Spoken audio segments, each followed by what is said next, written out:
fancy restaurant making every spoon pause midair. But noon expected the waitress's calm response to turn the entire room silent.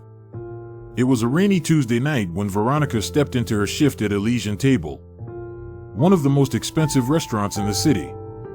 The kind of place where meals cost more than her rent, and customers expected smiles with perfection. At 24, she'd seen enough entitled guests to last a lifetime. But nothing prepared her for Mr. Carson Hale, a name whispered in boardrooms and business schools alike. He walked in with his usual swagger, presence demanding attention before a single word left his mouth. Billionaire, media mogul, known for firing executives on a whim and humiliating waitstaff for sport. Veronica knew she had to serve his table. Everything went smoothly at first. She took their orders, brought their wine, and even remembered Mr. Hale's preference for lemon wedges without seeds.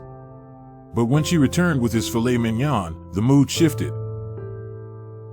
"This is not medium rare," he barked, slamming the plate on the table so hard it rattled the glasses. "I'm sorry, sir," Veronica said calmly, already reaching to replace it. But he was done. "You think you can serve me this?" he sneered, voice rising. "I pay thousands to eat here, not be treated like some college student at a diner." The entire restaurant froze. Heads turned, whispers started. Veronica stood still. Her cheeks burned, but her eyes didn't flinch.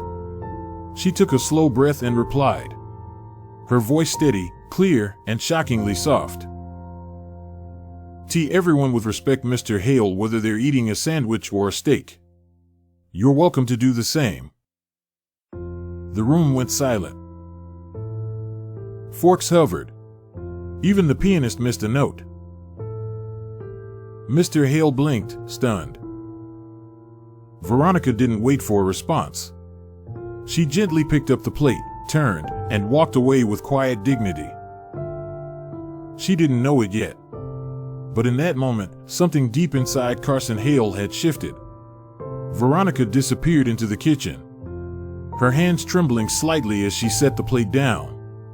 The head chef looked at her, eyes wide, but she just nodded once. Composed, focused. She didn't want pity or drama. She just wanted to finish her shift and get home. Meanwhile, at table 6, Mr. Carson Hale sat oddly quiet. His entourage avoided eye contact, unsure of what to say.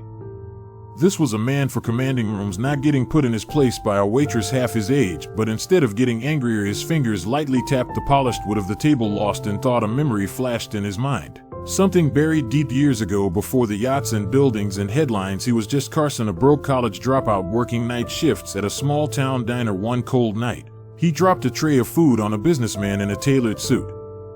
The man had stood up, red-faced, and shouted in front of the entire restaurant. And hadn't even gotten the chance to apologize. He remembered how he'd stared at the floor that night, fists clenched, face burning in shame. How that one moment had fueled his hunger to never be powerless again. And now, here he was, doing the same thing to someone else. Strange heaviness settled over him.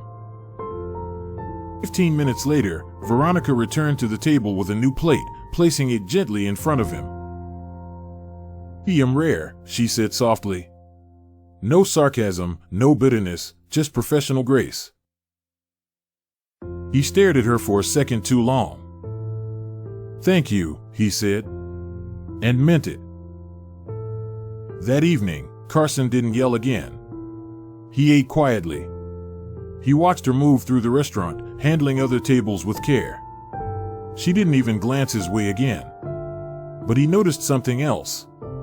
The way her shoes worn, the frayed edge of her apron, the extra slices of bread she snuck to the kitchen boy who probably hadn't eaten. When he asked the manager about her, he learned Veronica was working 2 jobs and studying nursing at night. That she sent money to her younger brother, that she never missed a shift. Carson Hale didn't leave a tip when he got up to go. He left a sealed envelope with her name on it, and quietly walked out the door. Veronica found the envelope after clearing the table. Her name handwritten in clean, sharp lettering. At first, she assumed it was a customer complaint. Her stomach dropped. But when she opened it, the air froze around her. Inside was a cashier's check. Not $100, not even $1,000. $50, 000. She blinked, rubbed her eyes. Read it again. No note, no explanation, just her name and the money that could erase years of struggle. She ran to the manager, heart pounding.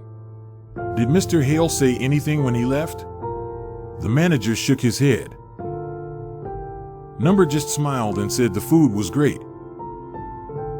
Veronica was speechless. She looked around the restaurant as if expecting him to still be there. But the billionaire was gone. Left without applause, without witnesses. Just one silent act that changed her life.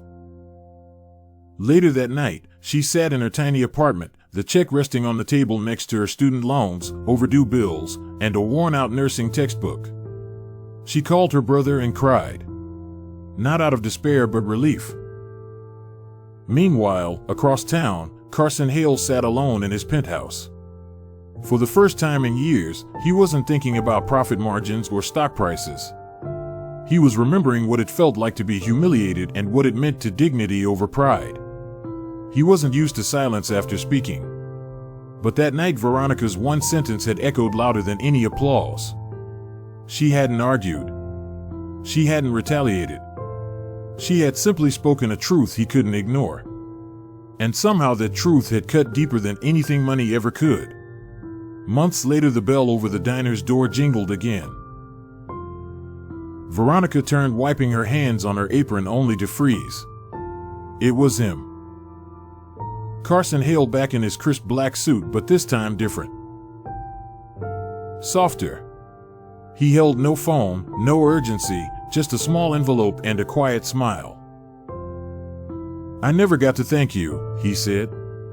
Veronica blinked. For what? For reminding me that people still speak from the heart.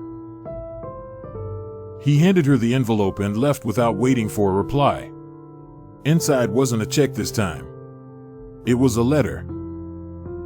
Dear Veronica, in my world, power silences people. But you didn't flinch. That one sentence changed something in me. I've started a foundation, the Veronica Grant Initiative, for women like you who give everything even when the world gives them little in return. I hope you'll lead it. Her knees nearly gave out. The waitress, once silenced by circumstance, was now being offered a seat at a table she never thought she'd reach. Later, the world would learn her name. Not as a waitress, but as a voice of dignity, compassion, and resilience. And time someone asked Carson Hale why he chose her, he would simply say, because when the room went quiet, she was the only one brave enough to speak.